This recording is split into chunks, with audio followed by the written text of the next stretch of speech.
Hello and welcome.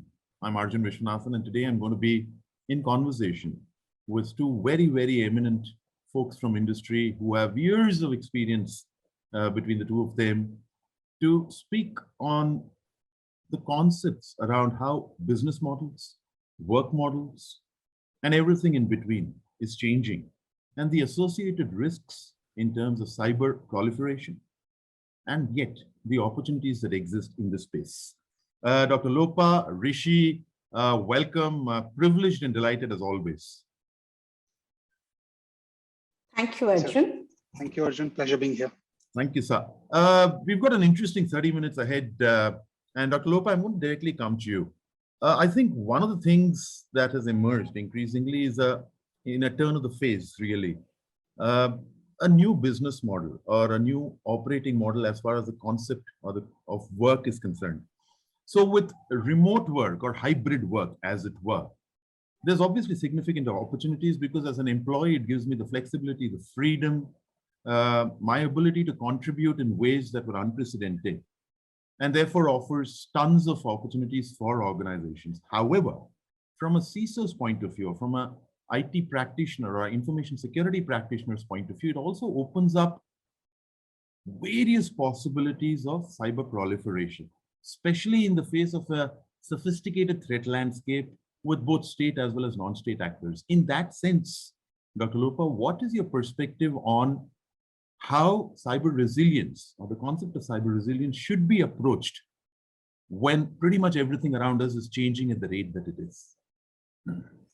Very interesting question, Arjun. Actually, if we look at that, industry actually went ahead the plan because of last 2 years work from home and other things. Whereas we can see that there are some organizations already allowing the remote work and they are partly ready. So the concept, the model, the framework, and the technologies are very much pretty in place. It is not that it is a kind of surprise to the entire industry and suddenly technology start evolving. It's there. The thing is that the adoption in large scale, building the capability, it is not only enabling the channels to work remotely, it is also supporting, ensuring those channels are pretty much secure. Secondly, enabling that with the proper model as well as the support equipment. So I think currently when this entire digitization journey is going on, more or less every organization going through the digital transformation. They are in different phases of their journey. Most importantly, we need to understand as a security leader that what is the business segment the organization is, what are the geography they are actually extending their virtual territory, what kind of the offering, what are the crown jewel in place, and what are the entire technology stack in use. That is very important because I strongly believe that it is not only data or people or process. If whatever sophisticated technology we are having in place or adopting, even the security technologies which we are going to adopt or we have already adopted, they have a set of inherent risks. So very importantly, understand those inherent risks and build a security cover or around it. It could be, anything directly implementing a control or indirectly covering it with a security layer a different way. Secondly, considering this, the endpoint, right, through which we are actually operating. It may be your customer earlier, today it is your employee. That endpoint, there are lots of challenges not only related to security. You may implement the best security product in your system, but we need to also honor the regulatory requirement. Are we actually interacting the privacy of the people, how we are, some of the technology may have very strong capability to monitor, but we should not end up, violating the privacy of the people. That's actually interesting, Dr. Lopa, because I think you made a very fascinating point that I'm going to bring to you, Rishi Bhai, which is the whole concept of, there's obviously significant opportunities that new operating models offer us. But in that sense, has the CISO's life become far more complex than you'd have perhaps imagined? And if that were to be partly true, even if it were partly true, what is your guidance to a new emerging generation of IT and security practitioners and how they should even approach, God forbid, a future situation like this? Thanks, Arjun. And I think we've all learned the hard way, right? We've been put into the situation and we learn and we swim and we come out successfully, I hope successfully, right? So imagine we were like bricks and mortars, we were managing 20, 30, 50 odd offices. Suddenly they've become 100,000 offices because our assets are all over the place. And the recommendation or what I've learned so far is that embrace change, because there were times when you could not say no. If I wear purely my security hat, and somebody would have asked me pre-COVID, Rishi, are you willing to do work at home for everyone? My answer would have been blunt no, right? I would have said, give me 5 years and I'll think about it. Maybe technologies are there. And fast forward like 4 months, 5 months, we have thousands of people working at home successfully. So necessity is the mother of invention. I would say the young generation or young people who are entering into InfoSec as a career, I would strongly recommend embrace change. And as we say, when you are detecting a fraud, people say, follow the money, right? And you will reach to a destination. I would highly recommend follow the data. Absolutely. Right? And follow the data, put in controls all across, and you will reach your destination. Now, people often ask me, you have policies, procedure, guidelines, right? And why should they change when you work from home and when you work from office, right? My policies should remain same.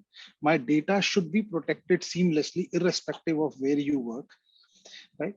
So since this is a brand new avenue that we've got into in last 2 years, this is something to think about. I always say, we all get very excited about implementing controls at the network level, firewall, IPS, EDRs, XDRs. But at the end of the day, look at what we are protecting. We're protecting data, right? Absolutely. And I can challenge, if I ask this question to a lot of people, do you know how much data you carry today and for which country? The answer most probably, let me get back to you, or maybe I don't know, right? Discover the data, classify the data, know your compliances level, and apply controls, and maybe you'll get some time to sleep. Well, that's actually brilliantly articulated, because Dr. Lopa, that's exactly what I want to bring to you. You equally spoke about the endpoint being perhaps the first sentinel or the first humble soldier, because that's where most of my data today resides for my organization. In a sense, therefore, do you feel that with the concept of work changing, that, and I say this in a very considered fashion, Dr. Lopa, which is that the concept of the future of trust starts from zero trust? So if we look at the zero trust, right? Zero trust is today everywhere, that's a buzzword, but in security, it is a fundamental pillar. It's used from long time. Zero trust means not trusting. That is not correct. It is actually challenge, verify, and trust. That's the process. So, you don't end up to landing in a situation you are blindly trusting, but here you are validating and trusting, which is very important. Not only this kind of model where hybrid work model we are working is very important in this digital world, both from a enterprise perspective and even in individual life of everyone when we are connecting digitally. That's what I think. And zero trust basically help us to build a better trust, I would say. That's Because an interesting turn of the phrase.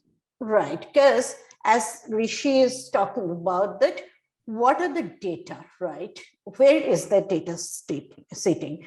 Today, industry is going to face a huge problem near future is data graveyard, how to protect the data there and how to retrieve, and it's not literally possible for us to classify those data because it is already in graveyard. So in this condition, it is only possibility is, using that zero trust model more effectively. And when we are looking at the new technologies like, cloud or microsegmentation, zero trust is a much more better model to build the effective security and make the data available to the required set of people on demand. That's actually interesting because Rishibai, if I could then bring that to you, with the aid of a vast number of tools that are available to organizations today in the cybersecurity realm, do you feel that deploying a multitude of tools tends to perhaps, and I'd love to stand corrected on this, please be as brutal as you wish, to infringe on the flexibility, my ability to work in an unfettered manner as an employee, to almost becoming as this big brother is watching over your shoulder all the time? There's a very thin line between privacy and security, right? I always say that when you are given a corporate asset, assume that you are being monitored, right? And that is not primarily that somebody wants to intrude into your privacy. That is primarily to safeguard companies' assets, right? How can I take guarantee? And you know that phishing remains the most common threat, right? So unless and until, despite cleaning everything at the gateway level, we still get emails delivered and people click on the links, right? And unless I have a defense in depth, which is my content filtering running my EPP, how can I guarantee protection? And as soon as you get into URL filtering solution, you're kind of entering into the privacy space, because I would eventually know basis on the alerts that I get, what site did you click on, right? But I want to be absolutely clear. One is obviously, we are not crossing that line of privacy of an employee, but still maintain security of the organization, right? And as I said, right, security drives privacy. So if I have good controls that will complement privacy, but sometimes there is a very thin line, because suddenly I start monitoring something and you'll say you're trying to intrude into my privacy. True, true. Which is why it brings me to an important conversation that I think throughout multiple segments at ESCON 2022 in this event, I have certainly had, because I think that's one that merits a lot of much discussion at a deeper level, which is, Dr. Lopa, with the ability for IT practitioners and organizations to be able to look at a multitude of tools in order to bring in the perception of being safe in its perhaps truest sense. How should organizations or CISOs manage this entire conversation around adding capability versus balancing complexity? So when it is coming to, communicating back to the stakeholder and the booth that, we have a balanced capability to address the organizational security needs, it should be a risk-driven approach.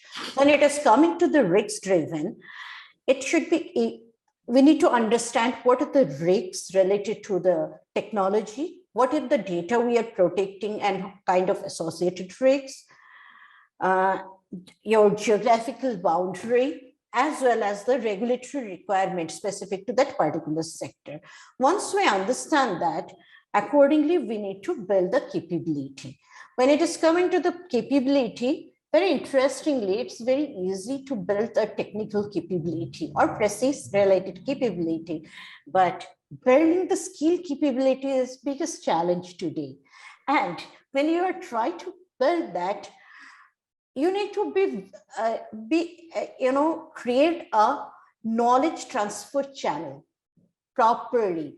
When I'm talking about the knowledge transfer channel, it's a channel. It is not only creating the knowledge and disseminating within your organization. Also, you need to establish a channel through which your people can very quickly learn about the capabilities they are supposed to have, considering the current services you are delivering. I'm talking about the services because it could be within your organization, and ultimately you are end up delivering the services. So that is one area. And what is the services you are looking for in pipeline to address the objective of the organization? Also, we need to educate the people of the organization management that there is nothing called 100% security. There is a 1% possibility that you may have best technology, best people in the place, best process in the place, but you may get breached. As Rishi mentioned, we may have a best filtering system. It could be your web content filtering, your email firewall, everything is in place, but still you may end up finding some of the phishing mail still actually floating within your organization. Well, actually, that's interesting because, which is what brings me to a very natural question today. Rishabhai, we spoke in 2020, then we spoke in 2021, we've spoken in 2022. In your view, how has a boardroom conversation or a organization's leader conversation changed over the last 2.5 years? And my supplementary question to that is, as a CISO, how safe is safe enough? So board conversations are very, very mature these days. Okay. So gone are the days you are responsible for a breach, you are responsible for an incident, because there is so much awareness in the industry. And people understand that our adversaries have become so advanced that despite having all the controls that you could possibly think of, you can still be breached, right? And while CISO or CEO or people are senior management is accountable, but at the end of the day, there's somebody, an end user, clicking something can really jeopardize the organization. So there is a lot of maturity in the boardroom and a lot of awareness from a cybersecurity perspective. So there are mature discussions happening. I'm sure in last 2 years, most of my friends would have got significant investments uptick in cybersecurity, and I'm sure you meet most of them, right? So there has been appreciation for security, there has been acknowledgement of security, and there has been investments in security, which is a big thing, right? Because a lot of countries' data that you see, big organizations have got impacted. I don't want to name any brand, but I mean, you can Google it, right? Yeah. So nobody is immune. So I think those discussions are going well. How much is safe? The only answer is that I'm protected now. What will happen next minute, you don't know, right? When you are dealing with people like nation state and stuff like that, it is very difficult. And let's say supply chain, right? It's becoming a hot topic of discussion. Yes. How could you possibly would have escaped an attack like SolarWinds, where a trusted update from a trusted vendor in the middle has gone malicious, right? People can claim whatever they want, right? But I can tell you that attacks like supply chains, nation states are very, very hard to detect and prevent against. But at the same time, it doesn't mean that we surrender ourselves, right? We have to keep safeguards on. And as I always say, you cannot prevent everything, but if you cannot prevent, move towards detecting everything so that you can take appropriate actions and your playbooks are ready to respond to an incident. So that will be my take on it. No, but that's actually brilliantly put, because Dr. Lopa, you and both you and Rishabhai, you both spoke about the same thing, which is, an end user like an Arjun Vishwanathan, well, inadvertently clicking on something that I should not have. Of course, there's been an evolution of maturity at our end also as end users. In that sense, Dr. Lopa, how important is communication in a regular, consistent manner for cyber awareness and cyber security awareness to be embedded in the very fabric of an end user's thought process? How would you prescribe that? So when it is coming to the awareness, it is very important. There is no second thought on that. And manware, we called about the software, hardware, it's a manware, and manware is your weakest link. But if you are able to build a risk-driven security culture, that weakest link can be converted to a strongest link. But the challenge is that how to embed that culturally. We need to, it is not, giving a kind of just awareness because I need to complete the compliance for that year. It is Dr. Lopa, can I just add on to what you're saying? Yeah. Because something that strikes me as very strange is that increasingly organizations are talking about embedding the business strategy in every employee, right from the bottom to the top up, for the organization to work as one towards achieving a business objective or a strategy or a vision. I sometimes wonder why the same thing's not possible with cybersecurity. That's what I would say. Somewhere I feel that cybersecurity may be talking too much technical language, which is not understandable for the people. Secondly, you need to adopt a stick and carrot approach. You need to give a reward in time. Also, while coming to the culturally embedding, most of the cases in my experience, I would love to embed that culture with HR. And I felt that it is a good thing to partner with your operation, and that is your core operation and your HR, to circulate the thing and use their, instead of reinventing the wheel, they have a very established wheel which is actually continuously rotating to bring up that state, right? Utilize that to give that culture of the cybersecurity, risk-driven. Basically, if you say that, you need to have this password, this character strong, this much, complexity, all this. In my view, people still keep Tommy 1 2 3 4 as a password. But what I feel that length of the character, complexity of the character, all you can enforce through this technology. What you absolutely correct. I can create Tommy at 1 2 3 and comply with the technical need. So here is the human intervention come, where we need to talk about a language that the people understand what is the risks associated with that. Oh, absolutely. I couldn't agree more with you, because I'm going to bring in Rishi here. Rishi bhai, I do have a view on the clock. I know you've got schedules ahead. We've got about 8-10 minutes. In that sense, Rishi bhai, today, do you stand better placed? Because one common thread that came out was also about the whole concept of skills and talent in the cybersecurity realm. Because now that you do not have the restrictions of a geographical fencing of what is called a workplace, do you feel that as a CISO, you have far more of a talent pool and skills, digital skills, cyber skills, available today to help you navigate this journey in a more resolute fashion? Actually, good skills are short worldwide. So despite having a talent pool available worldwide, there's still a struggle to hire right people. And fortunately, unfortunately, whatever, right? The market is booming and they really need skills. And the other thing I want to talk about is the skills are industry agnostic. So basically, it is not that only IT companies will need security or ITES will need, banking needs them, insurance needs them. I mean, every organization, and now manufacturing needs it because we've seen ransomware attack against them. Pharma needs them very badly. So there is so much talent pool, and the requirement is, growing day by day.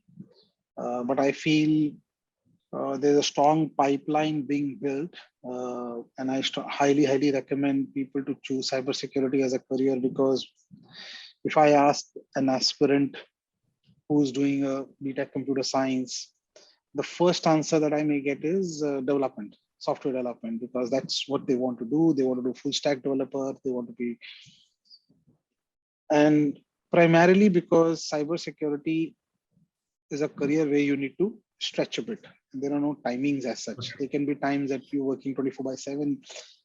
So I'll highly recommend that people should take up this as a career. This is a very, very rewarding career, very learning career. And then you think from another perspective that how the other person might be thinking now so that I defend myself.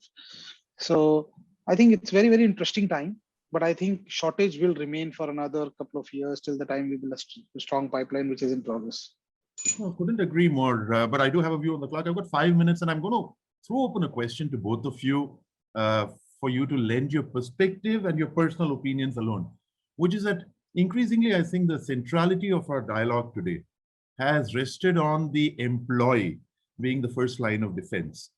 In that sense, Dr. Lopa, if you want to take a stab at this, in that sense, do you feel that over a period of time in the near future, a psychological or a psychometric assessment of an employee when he or she joins will perhaps become mandatory in the interest of cyber resilience? I think most of the organization already is having that in place. But most interestingly, clearing a psychometric assessment is completely different stuff rather than, how actually your thought process is going on. And people, I can see that now when you are looking at the different wings of the organization, you can see that in spite of clearing all this, they have a different mindset.